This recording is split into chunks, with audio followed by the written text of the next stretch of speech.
এই সমাজের সবচাইতে নিকৃষ্ট ব্যক্তি আজকে যিনি আমাদের সাজা দিয়েছেন এবং আমাদের দেশের আলেম ওলামা, আমাদের নেত্রী বেগম খালেদা জিয়া, আমাদের নেতা তারেক রহমান, আমাদের নেতা আরাফাত রহমান কোকোকে মিথ্যা সাজা দিয়ে যারা শাস্তি দিতে চেয়েছিলেন, তারা আজকে কোরআনের ভাষা হলো দোজখের মধ্যে সবচাইতে নিকৃষ্টতম ব্যক্তি। আল্লাহ, আমরা বিচার পেয়েছি কিনা বলেন? আমাদের বিচার কি আমরা পেয়েছি?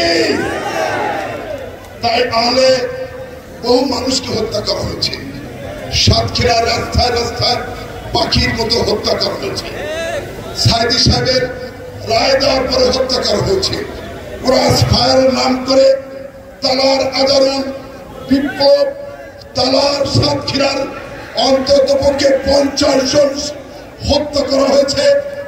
ভুমরার একজন শিশু মাদ্রাসার ছাত্র, তাকে ক্রস ফায়ারে হত্যা করা হয়েছে। ক্রসে সাতক্ষীরার আমার বাড়ি, এখানে সাতক্ষীরার বহু বাড়ি ধ্বংস করে দিয়েছিল সেই এসপি, যার নেতৃত্বে সাতক্ষীরাকে ভূখণ্ড পাকিস্তান বানিয়ে সরকার প্রধানের সন্তুষ্ট করে লাভ হয়েছিল। আজকে সেই সমস্ত হত্যা আপনারা কি বিচার চান না? মাত্র দেখে চান না? এই আন্দোলনের ধারাবাহিকতার শীর্ষ ছিল সাতক্ষীরা, ঠিক কিনা? ঠিক কিনা?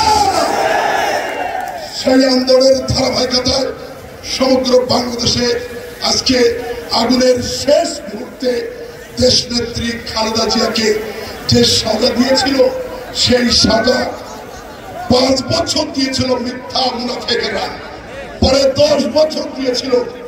আজকে বেগম খালেদা জিয়া কুয়েতের টাকা নেওয়ার জন্য 8 কোটি টাকা হয়েছে, আর সেই টাকা মিথ্যা কথা বলে, এদিনের কথা বলে সাজা দিয়েছিল। বন্ধুরা, এবার ফ্যাসিস্টের পতনের জন্য এবং অনেক আলেম ওলামাদের আমি জেলখানায় এই সাতক্ষীরা, যশোর, কুষ্টিয়া, খুলনা, ঢাকা বিভিন্ন কারাগারে দেখেছি মানুষ কিভাবে আমাদের উপরে নির্যাতন করেছে। এই নির্যাতনের ইতিহাস আমাকে যখন 70 বছর সাজা দিল, আমরা বুঝতে পারিনি। আমি ছিলাম ঢাকায়, আপনাদের সামনে বলতে চাই, আমি অনেক জায়গায় বলেছি, কাঠগড়ায় বলে দাঁড়িয়ে বলেছি যে আমি ছিলাম ঢাকাতে। আমি শুধু বেগম খালেদা জিয়ার কাছ থেকে বারবার এসেছেন সাতক্ষীরায়, কলমে এসেছেন প্রধানমন্ত্রী হিসেবে 3 বার, তারা এসেছেন 1 বার, সাতক্ষীরা এসেছেন বারবার, এবং তার কাছ থেকে যে উন্নয়ন উৎপাদন এলাকার কাজ করেছিলাম বলে, জনপ্রিয় হয়েছিলাম বলে শেখ হাসিনার চক্ষুশূল হয়েছিলাম। এবং শেখ হাসিনা এসেছিলেন কলমে, তখন ইফতিকার ভাই সেক্রেটারি এবং মুনসির আলী চাচা ছিলেন। সেদিন এসেছিলেন বেগম খালেদা জিয়াকে 9 ঘন্টা ঝাড়ু মারতে রেখেছিলেন এবং শেখ হাসিনা বীরের মতো আমাদের নামে দ্রুত বিচারে আইনে কেস দিলেন। এরপরে আপনারা জানেন যে আমাকে আবার খালেদা জিয়া এসেছিলেন 4 জন পরীক্ষা কেন্দ্র হত্যা করার জন্য, শেখ হাসিনা রোশনালি করেছিলাম। আমি আবারও বলতে চাই, 2টা জনতার কোর্টে দেখিয়েছেন 12 বছর পর, 2টা বন্দুকের গুলির সম্ভবত বিস্তার গুলি, ইতে 30-60 করে চোখ করে দেওয়া হলো। এটা কি মেনে নেওয়া যায়? এটা সব কেসটা মিথ্যা মিথ্যা মিথ্যা।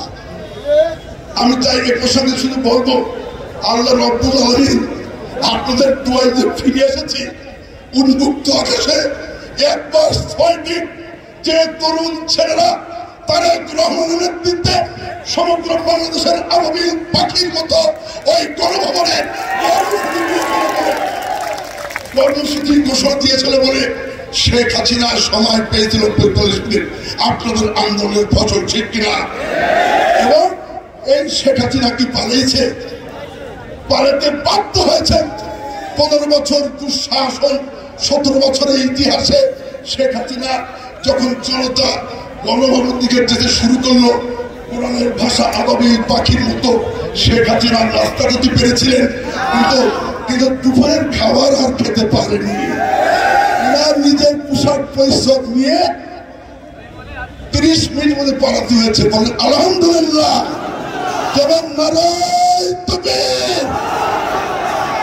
হাসিনার মতো ফ্যাসিস্ট পতন হয়েছে বলে আমরা অনেকে মুক্তি পেয়েছি। আমরা জনসভা করছি, আমরা নির্যাতন করেছি এবং সবাই মিলে আমি সব করবো। দাদা আপনাদের অনুরোধ করবো, আর মাত্র 15 মিনিট সময় আছে, আপনারা কোনো লোক যাবেন না তো? আমার কথা জানাই দেন নিতাই দাকে, জয় হাত দেন, একটা করতালি দিয়ে নিতাই দায়ের বক্তব্য শুনবো সবাই। করতালি দেন। আমার বিশ্বাস একটা লোক